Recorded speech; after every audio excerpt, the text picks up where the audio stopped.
안녕하세요. 오늘도 마음 따뜻하게 오신 여러분 환영합니다. 말 한마디 했을 뿐인데 그 사람이 발끈했습니다. 단어 하나로 기분이 상하고 문장 끝을 물고 늘어지고 내 의도를 따져 묻습니다. 그럴 때 무서워집니다. 그 사람 앞에선 평범한 인사도 가벼운 농담도 항상 조심스러워집니다. 내가 또 실수했나? 왜 저렇게 예민하게 반응하지? 말꼬리를 자꾸 잡는 사람. 그 사람은 왜 그럴까요? 그리고 우리는 어떻게 해야 덜 지칠 수 있을까요? 혹시 이런 사람 한 번쯤 만나보셨나요? 말끝을 놓지 않고 계속 잡는 사람. 그게 무슨 뜻이야? 그렇게 말한 이유가 뭔데? 아까는 그렇게 말 안 했잖아. 처음엔 그냥 대화하는 건가 싶었어요. 내 말이 헷갈렸나?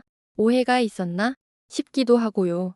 그런데 시간이 지나면 알게 됩니다. 이건 말의 내용이 문제가 아니라는 걸요. 같은 얘기를 몇 번을 설명해도 단어 하나, 말끝 하나에 자꾸 딴지를 겁니다. 내가 이상한가? 말을 잘못했나? 그렇게 자꾸 나 자신을 의심하게 되거든요. 그런데 가만히 보면 그 사람은 나뿐 아니라 누구에게나 그러더라고요. 상대가 누구든 그 사람에겐 늘 말꼬리를 잡아야 하는 이유가 있는 겁니다. 가볍게 넘기면 될 말도 정색하며 따지고 그 말 속에 숨은 뜻이 뭐냐고 캐묻고 결국 말한 사람을 불편하게 만듭니다. 대화가 아니라 신문 같고 말을 나누는 게 아니라 내가 뭘 잘못했는지 자백해야 할 것 같은 분위기죠. 그런 사람 곁에 있으면 어때요? 피곤하죠. 말할 때마다 위축되고 아무 말도 하지 않는 게 더 낫겠다 싶기도 해요. 문득 이런 생각도 들어요. 그 사람은 왜 그렇게 예민할까? 왜 그렇게 말을 붙잡고 늘어질까? 혹시 그 안에 뭔가 마음의 결핍이 있는 건 아닐까? 그걸 감추려고 말꼬리를 붙잡고 놓지 않는 건 아닐까? 말을 꼬아서 듣는 사람은 마음이 먼저 꼬여 있는 건지도 모르죠. 이제부터 그 사람 마음 안쪽을 한번 들여다보려고 해요. 그들이 말꼬리를 붙잡는 진짜 이유는 뭘까? 그건 나와의 문제가 아니라 그들 안의 문제일 수도 있지 않을까요? 말꼬리를 잡는 사람의 마음엔 늘 어딘가에 불안이 자리하고 있어요. 내가 무시당하는 건 아닐까? 하는 두려움에서 나옵니다. 그래서 사소한 말 한마디에도 반응이 커지고 감정의 톤이 올라가고 결국 말한 사람을 몰아붙이게 되는 거예요. 한 번은 이런 일이 있었어요. 지인이 조만간 다시 연락드릴게요 라고 말했는데 상대가 갑자기 정색하며 이렇게 말하더래요. 조만가? 그게 언제죠? 왜 그렇게 애매하게 말하세요? 싫으면 싫다고 하시지. 그 순간 말을 건 사람은 마치 거짓말을 한 사람처럼 얼어붙었다고 해요. 하지만 사실 그 말은 거절도 약속도 아닌 예의와 배려로 건넨 말이었을 뿐이죠. 그걸 그렇게까지 따지고 상대방을 당황하게 만든 건 그 사람이 안고 있는 마음의 문제였던 겁니다. 이처럼 말꼬리를 붙잡는 행동은 단순한 말장난이 아니라 관계 안에서 벌어지는 감정 싸움이에요. 그 싸움에서 상대는 늘 내가 옳고 당신이 잘못했다는 위치에 서려고 합니다. 그러니 그걸 마주하는 우리는 어쩔 수 없이 계속 작아지고 조심스러워지고 피곤해지는 거죠. 지금부터는 이런 말꼬리 잡기 상황이 우리가 사는 일상 속에서 어떻게 벌어지는지 실제 사례를 통해 함께 들여다보려 합니다. 어느 부부 이야기입니다. 남편은 하루 일과를 마치고 집에 와서 말했습니다. 저녁 먹고 조금 쉬자.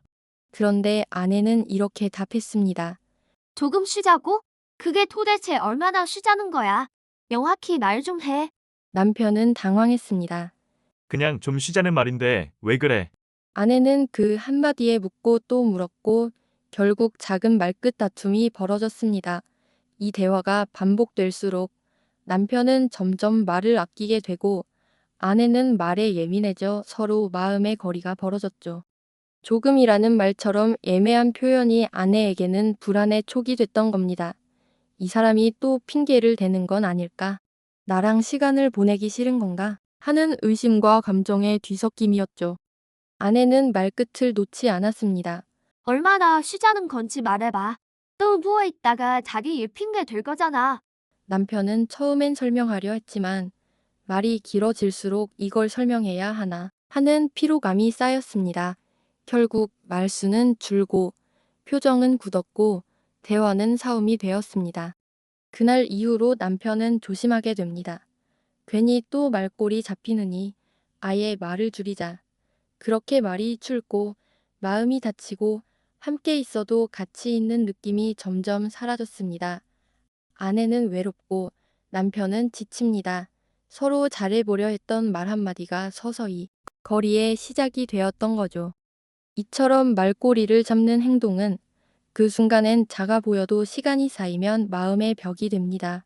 그 말에 담긴 진짜 마음을 보지 않으면 대화는 금세 싸움이 되고 사랑은 침묵 속에서 멀어져 갑니다. 또 다른 사례입니다. 70대 어머니가 아들에게 전화를 걸었습니다. 오늘은 좀 힘들 것 같아 다음에 갈게. 그 말을 들은 아들은 순간 목소리가 커지며 물었습니다. 왜요? 무슨 일 있어요? 힘들다는 게 무슨 뜻이에요? 어머니가 잠시 머뭇거리며 답했습니다. 그냥 몸이 좀 찌뿌둥해서 그래. 요즘 날도 습하고. 그러자 아들이 약간 날카로운 어조로 다시 말합니다. 그래도 며칠 전엔 꼭 온다고 하셨잖아요. 갑자기 말을 바꾸면 제가 뭐가 됩니까? 그냥 피하고 싶으신 거 아니에요? 아들은 평소에도 부모님의 감정 표현이 명확하지 않다고 느꼈던 사람입니다. 힘들 것 같다. 조금 이따가 같은 말이 아들은 늘 회피하는 것처럼 느껴졌던 거죠. 마음 깊은 곳엔 나보다 다른 걸 더 중요하게 여기는 건 아닐까 하는 서운함이 쌓여 있었던 겁니다. 어머니는 아들의 반응에 깜짝 놀랐습니다. 단순히 몸이 좀 불편하다고 한 말이 의심과 불만으로 되돌아온 것이니까요. 그게 왜 그렇게까지 들려? 내가 일부러 그런 거 아니잖니? 아들은 대화를 이어가려 했지만 어머니의 당황한 목소리에 상처를 입은 듯 말을 끊고 전화를 끊어버렸습니다. 그날 이후 어머니는 무슨 말을 하든 아들이 오해할까 조심스러워졌고 아들은 어머니의 말을 액면 그대로 받아들이지 않게 되었습니다. 대화는 더 이상 따뜻한 안부가 아닌 이심과 해석의 싸움이 되어갔죠. 둘 다 틀리지 않았지만 둘 다 상처를 주고 있었습니다. 이처럼 말꼬리를 붙잡는 순간은 그 사람 안에 쌓여있던 감정이 이제 더는 못 참겠다고 터져 나오는 감정의 경계선일지도 모릅니다. 그걸 알아채지 못한 채 그저 예민하다고만 여기면 관계는 점점 깊은 오해의 강을 건너지 못하고 멈추게 됩니다. 몇 년을 함께한 친구들끼리 정기 모임을 하기로 한 날이었습니다. 그날 아침, 한 친구가 단체 채팅방에 조심스럽게 메시지를 보냈습니다. 얘들아, 이번 주는 좀 바빠서 다음에 봐도 괜찮을까? 대부분의 친구는 그래, 다음에 보자. 늘 바쁜 거 이해하지. 하고 넘어갔습니다. 그런데 유독 한 친구가 그 말에 좀 바빠서 도대체 어느 정도 바쁜 거야? 그 말 요즘 자주 쓰는 거 알지? 순간 분위기가 싸해졌습니다. 그 친구는 사실 요즘 들어 자꾸 모임에서 소외당한다는 불안을 느끼고 있었습니다. 내가 이 모임에서 점점 밀려나는 건 아닐까? 다른 애들은 몰래 만나면서 나만 빼는 건 아닐까? 그 마음을 제대로 말하지 못하고 자꾸 상대 말에 트집을 잡으며 감정을 표현하게 된 겁니다. 그 말은 곧 공격처럼 느껴졌고 메시지를 보낸 친구는 해명하듯 진짜 일이 갑자기 생겨서 그래. 나 빠져도 다들 그냥 모여. 그러자 다시 날카로운 댓글이 이어졌죠. 그렇게 빠지다가 나중엔 얼굴 잃어버리겠네. 그 대화 이후 그 친구는 다음 모임에 나오지 않았습니다. 나머지 친구들도 괜히 또 말꼬리 잡힐까봐 단체방에 글을 쓰기 조심스러워졌고 분위기는 예전 같지 않아졌습니다. 그 친구는 정말 화를 내고 싶었던 게 아니었을 겁니다. 나도 이 모임에서 소중한 존재야 라는 마음을 말꼬리에 숨겨 말하고 있었던 거죠. 하지만 그 방식은 오히려 사람들을 더 멀어지게 만들었습니다. 사람은 누구나 인정받고 싶고 관계 안에선 나도 중요하다는 감정을 느끼고 싶어 합니다. 하지만 그 감정을 말로 잘 표현하지 못하면 이렇게 엉뚱한 말꼬리를 붙잡으며 표현하게 되는 경우가 많죠. 이 사례들의 공통점을 살펴보면 이런 경우 말의 내용보다는 그 말을 대하는 마음이 문제인 경우가 많습니다. 말꼬리를 잡는 사람들은 상대방을 통제하려 하고 자신의 불안을 표현하는 방식으로 이런 행동을 하죠. 이렇게 돌아보면 우리가 겪었던 수많은 말다툼 속엔 말보다 감정이 먼저였습니다. 단어 하나, 표현 하나가 상대의 마음에 쌓여 있던 감정을 건드리면 작은 말꼬리에서 큰 오해와 상처가 시작되기도 합니다. 그렇다면 왜 어떤 사람은 자꾸 말꼬리를 잡게 될까요? 왜 그 사람은 그 말을 그냥 흘려듣지 못하고 굳이 따지고 물어보고 반복하는 걸까요? 단순히 예민한 성격이라서일까요? 아니면 그 안에 우리가 미처 보지 못한 마음의 이야기가 숨겨져 있는 걸까요? 지금부터는 말꼬리를 붙잡는 심리의 이면, 그 말 속에 숨겨진 마음의 흐름을 들여다보려 합니다. 어떤 사람은 늘 말에 민감하게 반응합니다. 대화 속에서 의미보다는 표현, 의도보다는 단어에 집중합니다. 겉으로는 다지는 것처럼 보이지만 사실 그 속엔 마음의 두려움이 숨어 있습니다.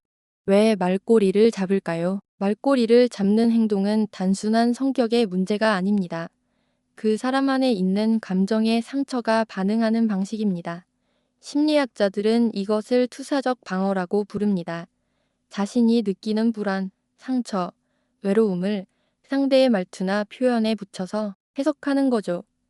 그냥 몸이 안 좋아서 못 간다는 말은 그 사람에겐 넌 내 존재를 중요하게 여기지 않는구나 라고 들리는 겁니다. 왜 그렇게 들릴까요? 그건 그 사람이 평소에 자신이 소외될까봐 버림받을까봐 늘 마음속에서 두려워하고 있었기 때문입니다. 사람들은 흔히 상대가 예민하게 말꼬리를 잡으면 왜 저렇게 까칠하게 구는 거야. 그냥 지나가면 될 말을 왜 저렇게 받아쳐? 라고 생각하죠. 하지만요. 정작 그 사람도 왜 그랬는지 모를 때가 많습니다. 그 말에 왜 그렇게 민감하게 반응했는지, 왜 꼭 따지고 넘어갔는지 그 순간엔 입보다 마음이 먼저 반응하고 있었던 거예요. 말꼬리를 잡는 사람은 사실 말을 고르고 있는 게 아니라 감정을 고스란히 드러내고 있는 중일지도 모릅니다. 단어 하나, 말투 하나에 그동안 쌓였던 서운함이 툭툭 터져 나오는 겁니다. 그러니 그 사람의 말은 이성으로 따져야 할 말이 아니라 감정으로 읽어야 할 신호인 겁니다. 예를 들어, 그렇게 말하면 내가 뭐가 돼 아는 말 속엔 나 지금 좀 서운했어. 나 안 괜찮아 하는 마음이 들어있는 겁니다. 도대체 무슨 말이야? 정확하게 얘기해봐라는 말은 내가 지금 헷갈리고 불안하다, 확실한 내 마음이 궁금하다는 뜻일 수도 있어요. 그러니까 말꼬리를 잡는 사람을 만났을 땐 그 말의 표면을 분석하려 하지 말고 그 안에 든 감정을 먼저 들어주는 것이 훨씬 더 깊은 대화가 될 수 있습니다. 말을 고치려 하지 말고 마음을 읽어보려는 태도, 그게 관계를 살립니다. 말꼬리를 잡는 사람, 그렇다면 우리는 어떻게 대처해야 할까요? 첫째, 상대방의 말보다 감정을 먼저 듣는 귀가 필요합니다. 왜 그렇게 말해가 아니라 혹시 마음에 걸리는 게 있어? 라고 묻는 여유가 필요합니다. 둘째, 말에 끌려가지 않고 상대의 불안을 받아줄 줄 아는 거리감이 필요합니다. 말꼬리를 잡는 사람일수록 누군가에게 안정감을 받고 싶어 합니다. 셋째, 스스로도 감정에 끌려가지 않는 연습이 필요합니다. 상대의 반응이 예민할 때 우리가 같이 예민해지면 그 감정은 걷잡을 수 없이 증폭되게 됩니다. 말은 언제나 마음보다 늦게 도착합니다. 그래서 말꼬리를 붙잡는 그 사람도 사실은 마음이 먼저 아팠을 가능성이 큽니다. 그 말에 담긴 감정의 신호를 먼저 읽어내는 것. 그게 바로 관계를 지키는 진짜 대화의 기술입니다. 그 사람은 정말 말꼬리를 잡고 싶어서 그랬던 게 아닐 겁니다. 그 안에는 이 말 나한테 진심이야. 나 좀 봐줘, 나도 서운했어. 하고 속삭이는 마음이 있었을지도 모릅니다. 우리는 그 마음을 말로 꺼내는데 익숙하지 않기에 때때로 말끝을 붙잡고 그걸로 감정을 말하려 합니다. 하지만 문제는 그런 방식이 상대의 마음을 멀어지게 만든다는 점이죠. 그렇다면 이제 한 걸음 더 나아가 볼까요? 말꼬리를 자꾸 잡게 되는 이 습관, 어떻게 하면 조금씩 바꿔나갈 수 있을까요? 지금부터 함께 그 실질적인 변화의 첫걸음을 나눠보겠습니다. 말꼬리 잡는 습관, 어떻게 바꿀 수 있을까요? 우리는 모두 누군가의 말에 마음이 상했던 기억이 있습니다. 그리고 때론 우리 자신이 말꼬리를 붙잡고 놓지 못했던 적도 있었죠. 그럴 땐 돌아봐야 합니다. 내가 정말 따지고 싶었던 건 그 말이었을까? 아니면 그 말 뒤에 느껴진 어떤 감정이 나를 건드린 걸까? 첫 번째, 나의 감정부터 살펴보세요. 말꼬리를 잡는 습관을 바꾸기 위해 가장 먼저 해야 할 건 상대의 말이 아니라 내 감정을 먼저 들여다보는 일입니다. 지금 내가 이 말에 예민하게 반응한 이유는 뭘까? 혹시 이 말이 내 안의 외로움이나 상처를 건드렸던 건 아닐까? 이 질문을 스스로에게 던지다 보면 그동안 말을 통해 해결하려 했던 마음의 빈틈이 보이기 시작합니다. 말을 바꾸려 하지 말고 내 감정의 반응을 알아차리는 연습, 그게 첫걸음입니다. 두 번째, 모든 말을 그대로 믿지 않아도 괜찮습니다. 상대가 애매하게 말했을 때 그게 무슨 뜻이야? 정확히 말해봐라고 몰아붙이기보다 잠시 멈추고 마음의 여유를 가져보는 연습이 필요합니다. 혹시 저 말은 그냥 지나가는 말일 수도 있다. 꼭 지금 정확하게 따져야 할 일은 아닐 수도 있다. 이렇게 스스로를 다독이면 굳이 말꼬리를 붙잡지 않아도 상대의 마음은 더 분명하게 보이기 시작하죠. 세 번째, 말보다는 관계를 먼저 생각해 보세요. 우리가 누군가와 오랫동안 좋은 관계를 맺으려면 말의 옳고 그름보다 중요한 건 서로의 감정입니다.